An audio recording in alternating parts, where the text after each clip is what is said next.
Hello दोस्तों, welcome back to my channel. तो दोस्तों कैसे हैं आप लोग। तो दोस्तों मैं आज बीपीएससी का प्रारंभिक परीक्षा का 2011 में जो एग्ज़ाम हुआ था 55th का प्रीलिम्स का एग्ज़ाम, तो मैं उसी का आज हिंदी मीडियम में क्वेश्चन आंसर करने वाला हूं और एक्सप्लेनेशन के साथ। तो जैसा कि आप देख रहे हैं कि पहला क्वेश्चन है कि गुप्त सम्राट जिसने हुनों को पराजित किया था। तो ये हिस्ट्री का क्वेश्चन है, तो इसका अब हम आंसर करेंगे और इसका एक्सप्लेनेशन भी करेंगे। पहला क्वेश्चन है, गुप्त सम्राट जिसने हुनों को पराजित किया था। तो वो कौन सा गुप्त सम्राट था जिसने हुनों को पराजित किया था। तो इसमें आंसर है ऑप्शन सी, स्कंदगुप्त। इसका आंसर है कि स्कंदगुप्त गुप्त सम्राट है जिसने हुनों को पराजित किया। तो आइए इसका एक्सप्लेनेशन देखते हैं हम।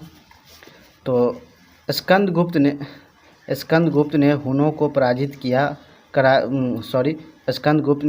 पराजित कर उन्हें वापस जाने के लिए विवश कर दिया।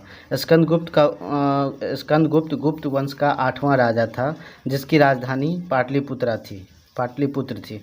हुनों ने सर्वप्रथम 458 ईस्वी में खुशवाज के नेतृत्व में भारत पर आक्रमण किया था, जिसमें स्कंदगुप्त ने हुनों को हरा दिया था।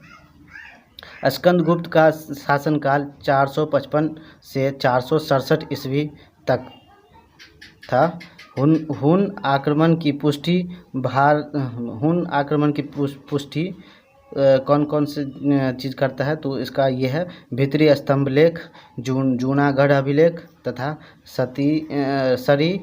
सरित सागर आदि। ये सब उसका एविडेंस है कि हुन आक्रमण भारत पे किया था। उस समय का राजा कौन था, सम्राट कौन था? स्कंदगुप्त था। गुप्त वंश का 8वां राजा था जिसकी राजधानी कहाँ थी? पाटलिपुत्र। तो चलते हैं हम दूसरे नंबर क्वेश्चन पे। दूसरा नंबर क्वेश्चन क्या कह रहा है? अजातशत्रु को वंश का नाम क्या था? यहाँ पे होना चाहिए अजातशत्रु का वंश का नाम क्या था, तो को दे दिया है। चलिए कोई बात नहीं। तो इसका ऑप्शन है Maurya, option A Maurya, option B Haryanka, option C Nanda, option D Gupta. तो इसका आंसर है ऑप्शन बी हर्यक। अजातशत्रु का वंश का नाम हर्यक था। तो चलिए अब इसका एक्सप्लेनेशन करते हैं।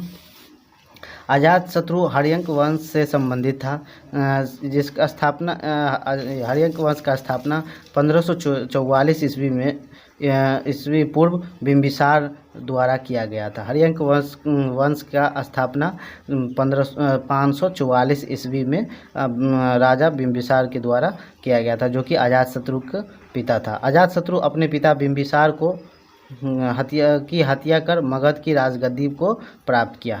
इसने अजातशत्रु ने अंग लिच्छवी, वज्जी, काशी तथा कौशल को मिलाकर एक विस्तृत साम्राज्य की स्थापना की। चलते अब हम तीसरे नंबर क्वेश्चन पे। तो तीसरा नंबर क्वेश्चन क्या कह रहा है? मगध की प्रारंभिक राजधानी कौन थी? तो मगध की शुरुआती राजधानी यानी प्रारंभिक राजधानी क्या कौन सी थी? तो इसका आंसर है मगध की प्रारंभिक राजधानी राजगिरी थी। इसका आंसर क्वेश्चन नंबर 3 का आंसर है ऑप्शन सी राजगिरी, जिसे गिरिवज्र भी कहा जाता था। तो अब चलते हैं इसका एक्सप्लेनेशन पे। तो मगध की प्रारंभिक राजधानी राजगिरी थी। मगध साम्राज्य का सर्वप्रथम उल्लेख अथर्ववेद में मिलता है। अभियान चिंतामणि के अनुसार मगध को किकट कहा गया है। समय के साथ वत्स, अवंती, कौशल जैसी शक्तिशाली राज्यों को भी मगध में मिलाया गया था, जो बाद में मगध का विस्तार अखंड भारत के रूप में हुआ था। आजकल जो हम लोग अखंड भारत बोलते हैं, वो मगध और ये वत्स, अवंती, कौशल जैसी शक्तिशाली राज्य मिलकर ये अखंड भारत का निर्माण किया, या उस अखंड भारत के रूप में इसे जाना जाता है। तो चलते हम अब चौथे नंबर क्वेश्चन पे। तो चौथा नंबर क्वेश्चन है क्या कह रहा है? तृतीय बौद्ध सभा किस स्थान पर सुलाई गई? सुलाई गई थी। तो इसका ऑप्शन है Taxila, option B Sarnath, option C Bodhgaya, option D Pataliputra. तो इसका आंसर है ऑप्शन डी पाटलिपुत्रा। अब इसका हम एक्सप्लेनेशन करेंगे। तो तृतीय बौद्ध संगीति कब हुआ था? तृतीय बौद्ध संगीति का आयोजन 256 ईसा पूर्व में हुआ था। कहाँ पे हुआ था? इसका स्थान कहाँ था? पाटलिपुत्र में हुआ था। अध्यक्षता इसकी कौन की थी? मोगलीपुत्र तिस्य ने के द्वारा तृतीय बौद्ध संगीति का अध्यक्षता में तृतीय बौद्ध संगीति हुआ था। किसके अध्यक्षता में? मोगलीपुत्र तिस्य के अध्यक्षता में। अशोक के उस समय का शासक यानी राजा कौन था? अशोक था। अशोक के शासनकाल में तृतीय बौद्ध संगीति हुआ था। इसी संगीति में अभिधम्म पिटक की रचना की गई थी। अभिधम्म पिटक की रचना कौन से बौद्ध संगीति में किया गया था? तृतीय बौद्ध संगीति। कब हुआ था? 256 ईसा पूर्व में। स्थान पाटलिपुत्र में हुआ था। इसका अध्यक्ष था मोगलीपुत्र तिस्य के द्वारा किया गया था। राजा अशोक के शासनकाल में हुआ था। इसी संगीति में अभिधम्म पिटक की रचना की गई थी। तो चलते हम अब 5वें नंबर क्वेश्चन पे। तो 5वां नंबर क्वेश्चन क्या कह रहा है कि महात्मा बुद्ध ने अपना धर्म चक्र प्रवर्तन किस स्थान पर दिया था? तो इसका option A Lumbini, option B Sarnath, option D Pataliputra, option C Pataliputra, option D Vaishali. तो इसका आंसर है ऑप्शन बी सारनाथ। तो चलते हम इसको अब एक्सप्लेनेशन करते हैं। तो भगवान बुद्ध ने अपना पहला उपदेश भगवान बुद्ध ने अपना पहला उपदेश जिसे बौद्ध धर्म में धर्म चक्र प्रवर्तन कहा जाता है। क्वेश्चन यही है कि धर्म चक्र प्रवर्तन कहाँ दिया था? तो भगवान बुद्ध ने अपना जो पहला उपदेश दिया, ज्ञान मिलने के बाद जो उपदेश दिया, उसे हम धर्म चक्र प्रवर्तन कहा जाता है। सारनाथ में दिया था। भगवान बुद्ध को 35 वर्ष की आयु में निरंजना नदी के तट पर पीपल वृक्ष के नीचे ज्ञान की प्राप्ति हुई थी। कितने वर्ष में? 35 वर्ष की आयु में निरंजना नदी के तट पर पीपल वृक्ष के नीचे ज्ञान की प्राप्ति हुई थी। और इसी के रिलेटेड एक छठा क्वेश्चन भी है, जैसा कि आप लोग देख रहे हैं। छठा क्वेश्चन क्या कह रहा है? महात्मा बुद्ध महापरिनिर्वाण कहाँ हुआ था? महात्मा बुद्ध का महापरिनिर्वाण कहाँ हुआ था? तो इसका ऑप्शन है option A Lumbini, option B Bodhgaya, option C Kushinara, option D Kapilavastu. तो इसका आंसर है ऑप्शन सी कुशीनारा। इसका आंसर है ऑप्शन सी कुशीनारा में हुआ था। महात्मा बुद्ध का महापरिनिर्वाण कहाँ हुआ था? कुशीनारा में।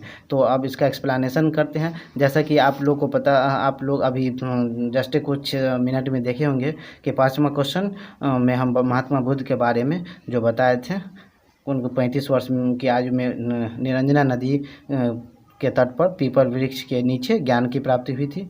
अब उसी का इसका क्वेश्चन और इसका विश्लेषण और इसका विश्लेषण लगभग समान ही है। तो हम चलते हैं, इसका आगे करते हैं। महात्मा बुद्ध को 483 ईस्वी में कुशीनारा ग्राम में इन्हें महापरिनिर्वाण की प्राप्ति हुई। कहाँ हुई थी? कुशीनारा ग्राम में। महात्मा बुद्ध को कब? 483 ईसा पूर्व में। भगवान बुद्ध का जन्म 563 ईसा पूर्व भगवान बुद्ध का जन्म 563 ईसा पूर्व में हुआ था। इन्होंने पहला उपदेश सारनाथ में दिया था। इन्होंने सबसे पहला उपदेश कहाँ दिया था? सारनाथ में, जो कि अभी 5वां नंबर क्वेश्चन था, सारनाथ में दिया था। तथा सबसे ज़्यादा अधिक उपदेश श्रावस्ती में दिया था। सबसे ज़्यादा सर्वाधिक उपदेश किस में दिया था? श्रावस्ती में दिया था। अब चलते हैं हम 7वें नंबर क्वेश्चन पे। तो 7वें नंबर क्वेश्चन क्या कह रहा है? महावीर स्वामी का जन्म कहाँ हुआ था? तो ऑप्शन ए है कुंडग्राम, ऑप्शन बी है पाटलिपुत्र, ऑप्शन सी है मगध, ऑप्शन डी है वैशाली। तो यहाँ तो वैशाली भी है और कुंडग्राम भी है, लेकिन वैशाली के अंदर कुंडग्राम आता है। तो ऑप्शन ए होगा इसका answer, option a Kundagram. Mahavir Swami का जन्म कहाँ हुआ था? कुंडग्राम में। तो इसका चलिए एक्सप्लेनेशन देखते हैं। तो महावीर स्वामी महावीर स्वामी जन्म हुआ था इसका, महावीर स्वामी का जन्म हुआ था 540 ईसा पूर्व में कुंडग्राम, जो कि वैशाली है, उसमें हुआ था। जैन धर्म के 24वें महावीर स्वामी जैन धर्म के 24वें व अंतिम तीर्थंकर भी थे। 42 वर्ष की आयु में श्री जुपालिका नदी के तट पर साल के वृक्ष के नीचे कैवल्य की प्राप्ति हुई। महावीर स्वामी जी को कैवल्य की प्राप्ति कब हुई थी, कितने वर्ष में? 42 वर्ष की आयु में श्री जुपालिका नदी के तट पर साल के वृक्ष के नीचे 468 ईसा पूर्व में इनकी मृत्यु पावापुरी में हुई थी। इसकी मृत्यु कब हुई थी? 468 ईसा पूर्व में। कहाँ पे? पावापुरी में हुई थी। तो 7वां नंबर क्वेश्चन हो गया। अब चलते हैं 8वें नंबर क्वेश्चन पे। निम्नलिखित में से कौन एक हड़प्पा बंदरगाह है? तो ऑप्शन ए है सिकंदरिया, ऑप्शन बी है लोथल, ऑप्शन सी है महास्थानगढ़, ऑप्शन डी है नागपत्तनम। तो इसका आंसर है ऑप्शन बी लोथल। तो अब इसका हम एक्सप्लेनेशन करते हैं। तो एक्सप्लेनेशन इसका है, लोथल हड़प्पा काल का एक प्रमुख बंदरगाह है। लोथल जो कि कहाँ है? गुजरात के अहमदाबाद में भोगवा नदी के किनारे है। गुजरात है, ये गुजरात इधर इस साइड है। इधर आप समझ चाहिए, उतना टाइम नहीं है, चलिए ठीक है, मैं ड्राइंग बाद में करूँगा। भोगवा नदी के किनारे स्थित है। कहाँ? गुजरात के अहमदाबाद में भोगवा नदी है, उसके किनारे कौन सा? लोथल बंदरगाह स्थित था। कौन से काल में? हड़प्पा काल में। इसकी खोज 1954 ईस्वी में SR राव ने किया था। लोथल बंदरगाह की खोज किसने किया था? SR राव ने। कब? कौन सी ईस्वी में? 1954 ईस्वी में। इस स्थान से गोदी, मृदभांड वो जो मिट्टी से बना बर्तन को मृदभांड कहा जाता है, मुहर तथा कई पाषाणकालीन उपकरण प्राप्त हुए। लोथल से क्या क्या प्राप्त हुआ? गोदी, मृदभांड, मुहर और तथा अन्य कई पाषाणकालीन उपकरण। इसे लोथल को लघु हड़प्पा के नाम से भी जाना जाता है। तो दोस्तों इस वीडियो में हम 8 ही क्वेश्चन को डील किए हैं। जैसा कि आप देख रहे हैं कि बहुत सारा क्वेश्चन है और वीडियो लेंदी हो चुका है, तो इसे हम अब स्टॉप करेंगे। और ये वीडियो कैसा लगा? अगर अच्छा लगा हो तो वीडियो को लाइक करें और ज़्यादा से ज़्यादा शेयर करें। तो मिलते हैं अगले वीडियो में।